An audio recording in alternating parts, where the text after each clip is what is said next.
Very good morning, dear students. So, yesterday we have revised about the types of solutions. Once again, I will like to remind you the types of solutions on the basis of concentration was unsaturated solution, saturated solution, and supersaturated solution. So, example अगर देखें तो unsaturated solutions वो होते हैं, unsaturated को आई have compared with unsatisfy, कि जिसमें और ज़्यादा सॉल्यूट को डिसॉल्व किया जा सके. The solution in which more amount of solute can be dissolve is known as unsaturated solution. और वहीं पर I have compared saturated with satisfied. इसमें क्या होता है कि the solution in which no more amount of solute can be dissolve, ऐसे solution जिसमें क्या हो कि सॉल्यूट के और ज़्यादा अमाउंट को डिसॉल्व ना किया जा सके. सुपर सेचुरेटेड सॉल्यूशन क्या था? When a solution becomes saturated, जब कोई सॉल्यूशन ऐसा हो जिसमें सॉल्यूट डिसॉल्व ना किया जा सके, then by raising the temperature of the solution, अगर हम सॉल्यूशन का जो टेम्परेचर है वो इंक्रीज़ कर देंगे, then the solutions become unsaturated for some time. तो कुछ देर के लिए वो सॉल्यूशन जो होगा वो क्या हो जाएगा? अनसेचुरेटेड हो जाएगा. We will be able to mix more amount of solute in that. तो such type of solution is called super saturated solution. इसके बाद types of solution on the basis of solvent बताया था, that was aqueous solution and non aqueous solution. तो aqueous का मतलब हमने यहाँ से लिया था वाटर में. ऐसे सॉल्यूशन जो कि वाटर के साथ बनाए जा रहे हैं, that will be called as aqueous solution. Why the solution which are made without water, जिसमें जो सॉल्वेंट है वो वाटर की जगह कोई और है, जैसे अल्कोहल हो गया, ठीक है. तो इस टाइप के सॉल्यूशन को हम लोग नॉन एक्वस सॉल्यूशन कहते हैं. ओके, अब हमें अभी मेरे दिमाग में एक एग्जांपल आया सैचुरेटेड सॉल्यूशन का. जो रसना होता है, रसना की बोतल आप सभी ने देखी होगी, वो कैसा होता है? सैचुरेटेड सॉल्यूशन होता है. Okay, we have also discuss about the properties of the solution. इसमें देखिए साइज़ इंपॉर्टेंट है, साइज़ हमको पता होना चाहिए. Less than 1 nanometre in diameter, 1 nanometre is equal 10 to the power 9 metre भी बताया था आप लोगों को. 1 ओके, क्या रिलेशन था देखिए, 1 nm, nm is nanometre is equal to 10 to the power -9 metre. Okay, now so next topic is solubility. अब what is solubility? The maximum amount of solute that can be dissolved in 100 grams of solvent at a fixed temperature is known as solubility of the solute. Maximum amount of solute, ज़्यादा से ज़्यादा amount of solute जो कि dissolve किया जाए 100 gram of solvent. किसमें? 100 ग्राम solvent में जो ज़्यादा से ज़्यादा सॉल्यूट डिज़ोल्व किया जाए वो उसकी क्या कहलाएगी?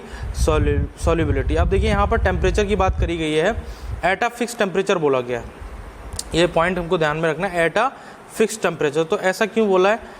हमने अभी जो रिवाइज किया था सुपर सैचुरेटेड वाला सॉल्यूशन, उसमें क्या था कि टेम्परेचर बढ़ाने पर और ज़्यादा सॉल्यूट उसमें डिसॉल्व किया जा सकता है. किसमें? सैचुरेटेड सॉल्यूशन में. इसीलिए यहाँ पर टेम्परेचर को कांस्टेंट रखने की बात की गई कि टेम्परेचर विल बी कांस्टेंट. क्योंकि अगर टेम्परेचर को हम टेम्परेचर से छेड़छाड़ करेंगे, टेम्परेचर को बढ़ाएंगे तो ज़्यादा सॉल्यूट डिसॉल्व हो जाएगा, टेम्परेचर को डाउन करेंगे तो कम सॉल्यूट डिसॉल्व होगा. इसलिए यहाँ पर टेम्परेचर कांस्टेंट रखने की बात कही गई है. अब यहाँ पे जो हम सॉल्युबिलिटी निकालते हैं that is in the form of percentage. Percentage की फॉर्म में हम यहाँ पे सॉल्युबिलिटी निकालते हैं. तो इसका फॉर्मूला है, बहुत ध्यान से आपको याद रखना है, मास परसेंटेज ऑफ सॉल्यूट. इसी को सॉल्युबिलिटी भी कहा जाता है. तो ऊपर रखते हैं इसमें मास of solute, okay, upon mass of solute plus mass of solvent. अब देखिए सॉल्यूशन में सिर्फ दो ही चीज़ें प्रेजेंट होती हैं, अदर सॉल्यूट और सॉल्वेंट. या तो सॉल्यूट प्रेजेंट होगा या फिर सॉल्वेंट प्रेजेंट होगा. तो दोनों का जो टोटल मास है वो हमें क्या रखना है? नीचे की तरफ रखना है. इसी फॉर्मूले को हम इस फॉर्म में भी लिख सकते हैं. ऊपर तो मास ऑफ सॉल्यूट ही रहेगा, upon mass of solution into 100 तो परसेंटेज के लिए है. Okay, now what are the effects of temperature and pressure and solubility. Temperature और प्रेशर का क्या इफेक्ट पड़ता है सॉल्युबिलिटी पे? सॉल्युबिलिटी कैसे डिक्रीज करती है, कैसे इंक्रीज करती है, यह हम इसमें देखेंगे. The first one is change in pressure does not affect solubility. अगर प्रेशर में आप कोई भी चेंज करेंगे तो वो उसकी सॉल्युबिलिटी पे इफेक्ट नहीं डालेगी. इन लिक्विड्स, सिर्फ लिक्विड्स की बात हुई है, but solubility of gases in liquid, gases in liquid increase with increase in pressure. अब यहाँ पर देखिए लिक्विड्स में तो अगर बात करें हम तो यहाँ पर प्रेशर से कोई भी इफेक्ट नहीं पड़ेगा। If we will talk about the gases, तो गैसेस की जो सॉल्युबिलिटी है इन लिक्विड, तो यहाँ पर देखिए इस तरीके से गैसेस प्लस अगर लिक्विड की बात करें तो सॉल्युबिलिटी विल इंक्रीज, ठीक है, increase with increase in pressure. Second point, solubility is directly proportional to temperature. Directly proportional मतलब डायरेक्ट डिपेंड करती है किस पर, टेम्परेचर पर। For the solution of solid in liquid, when temperature increase solubility increase, when temperature decrease solubility decrease. ये अभी मैंने इसमें सॉल्युबिलिटी वाले में भी आपको बताया था कि जैसे ही टेम्परेचर को राइज करेंगे, जो सॉल्यूट डिजॉल्व करने का जो अमाउंट है, जो सॉल्यूट का अमाउंट है डिजॉल्व होने लायक, वो बढ़ जाएगा। तो टेम्परेचर के साथ सॉल्युबिलिटी का सीधा सीधा डायरेक्टली प्रोपोर्शनल होता है। अगर टेम्परेचर बढ़ा तो सॉल्यूट का अमाउंट बढ़ जाएगा, अगर टेम्परेचर कम हुआ तो सॉल्यूट का अमाउंट क्या हो जाएगा, कम हो जाएगा। Third point, the solubility of gases is inversely proportional to the temperature. अब गैसेस की अगर सॉल्युबिलिटी की बात करें तो वो क्या होगी, inversely proportional to the temperature. वो जो हमने इससे पहले सेकंड पॉइंट में डिस्कस किया था, that was about solid plus liquid. यहाँ पर सॉल्वेंट जो है, सॉल्यूट जो है वो that will be in the solid form, while जो सॉल्वेंट होगा वो लिक्विड फॉर्म की बात थी, तब टेम्परेचर के साथ डायरेक्टली प्रोपोर्शनल था। वहीं अगर हम बात करें गैसेस की, ठीक है, गैसेस की बात हो रही है, तो यहाँ पर जो सॉल्युबिलिटी है वो टेम्परेचर से इन्वर्सली प्रोपोर्शनल है। इन्वर्सली का मतलब अपोजिट, उल्टा, कि अगर टेम्परेचर बढ़ाया तो सॉल्युबिलिटी क्या हो जाएगी, डिक्रीज हो जाएगी, और अगर टेम्परेचर घटाया तो सॉल्युबिलिटी क्या होगी, इंक्रीज हो जाएगी। Okay, now next topic is concentration of solution. Concentration may be defined as the mass of solute in grams present in 100 grams of the solution. ये भी देखिए सॉल्युबिलिटी की ही तरह है, फॉर्मूला भी इसमें सेम लगेगा, बस सॉल्युबिलिटी में क्या, यहाँ पर देखिए मास ऑफ सॉल्यूट दिया, यहाँ पर अमाउंट ऑफ सॉल्यूट दिया, सेम फार्मूला, सब कुछ सेम। अब इसमें किस किस तरीके से कंसंट्रेशन को निकाला जा सकता है। सबसे पहला mass by mass percentage, mass by volume percentage, volume by volume, parts पर मिलियन। ये 4 तरीके हैं। वैसे 11th में 2 तरीके और हैं, 6 when you will come in 11th class you will also study that. तो अभी 4 पढ़ लेते हैं यहाँ पर। देखिए आप कोई भी मेडिसिन लीजिए, सिरप, तो उसमें ध्यान से देखिए, तो वहाँ पर ये कंसंट्रेशन लिखा होता है, कहीं पर मास बाई मास लिखा होगा, कहीं पर M/V वॉल्यूम। इस तरीके से आप किसी भी सिरप में देख सकते हैं। देखिए अभी मुझे एक सिरप मिल गया है, I will show you how the concentration is written on the medicines. देखिए ये सिरप है, यहाँ पे इसमें देखिए क्या लिखा हुआ है, ये इसके इंग्रेडिएंट्स से रखे हैं। इसमें लिखा है कंपोजिशन कंटेंट्स इन 100 ml। 100 ml में क्या क्या कंपोजिशन होंगे, तो इसके जो कंपोजिशन लिखे हुए हैं ये देखिए किसमें दिए हुए हैं, ml में, दे आर इन ml। इसका मतलब कि 100 ml में ये इतनी चीज़ मिलाई जा रही है, 100 ml में 15 ml। तो देखिए दोनों ml में है, ये भी वॉल्यूम कहलाएगी और ये भी क्या कहलाएगी, वॉल्यूम। अगर ये ml होता, ये ग्राम होता, तब जो कंसंट्रेशन यहाँ पर होता that will B mass by volume, M/V। अब यहाँ पर देखिए दोनों चीज़ें, ऊपर जो है हम सॉल्यूट की जो यूनिट है वो रखते हैं ऊपर की तरफ सॉल्यूट की, तो देखिए ऊपर सॉल्यूट ml में है और इसमें जो सॉल्वेंट है that is also in ml। तो इसकी जो कंसंट्रेशन निकलेगी that will B volume by volume में निकलेगी।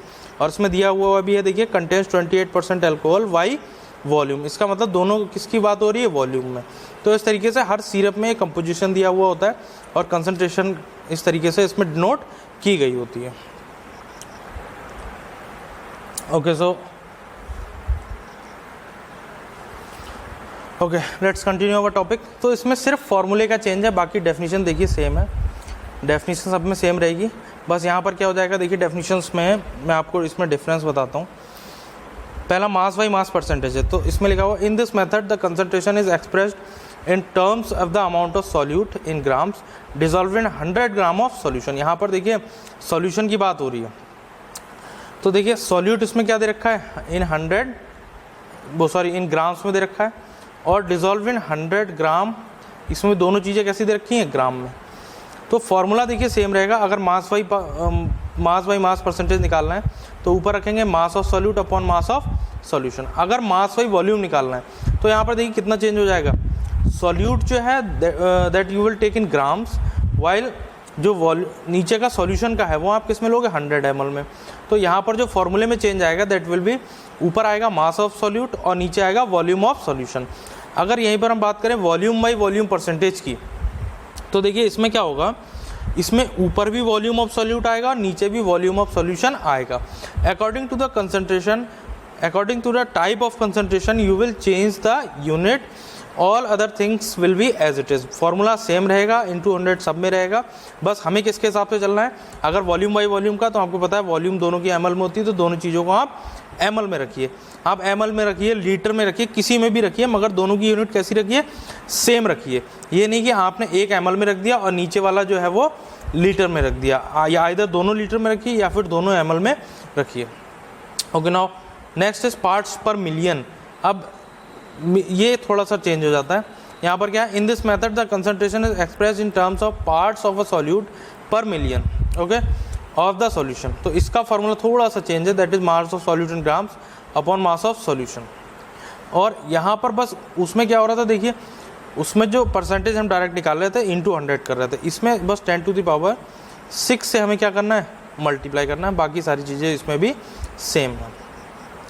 सो आज के लिए इतना ही स्टूडेंट्स। नेक्स्ट में हम पढ़ेंगे क्लासिफिकेशन ऑफ सॉल्यूशन और ये आगे के टॉपिक्स। आई होप नोट्स आपको अच्छे से समझ में आ रहे होंगे और नोट्स अच्छे से तैयार करते चलिए। पेपर बीच में से आ रहा है, आपके पास जो भी रिफ्रेशर है, जो भी बुक है, उसमें से ज़्यादा एक्सरसाइज सॉल्व करिए। इसको हल्के में मत लीजिए कि नोट्स बहुत ईजी से हैं, हमें बहुत अच्छे से समझ में आ गए हैं।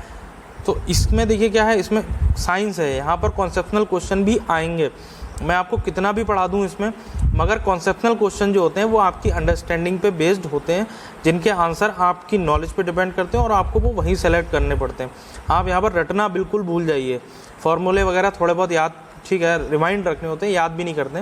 यहाँ पर मैंने आपको बताया, देखिए मगअप नहीं करना, रटना नहीं है चीज़ों को। जैसे मैंने यहाँ पर बता दिया आपको कि मास बाई मास निकालना, तो दोनों चीज़ें आप ग्राम में रखिए, ठीक है। और जैसे आपको इतनी ध्यान में रखना है बात कि पार्ट्स पर मिलियन में हमें 10⁻6 से मल्टीप्लाई करना है, बाकी सब चीज़ सेम रखनी है। तो रट के आप अगर सोच रहे हैं कि आप रट के बहुत अच्छे मार्क्स ले आएंगे, तो अब ऐसा बिल्कुल भी नहीं होगा। छोटे क्लासेस में ऐसा चल जाता है, हम लोग बिल्कुल एकदम मगअप कर लेते हैं चीज़ों को और फुल मार्क्स आ जाते हैं। यहाँ पर कॉन्सेप्शनल क्वेश्चन आएंगे, आपको अपना नॉलेज बेस्ड स्ट्रॉन्ग रखना है, चीज़ों को सोचना है, समझना है, उसके बाद आंसर देना है। So thank you very much, that's all for today.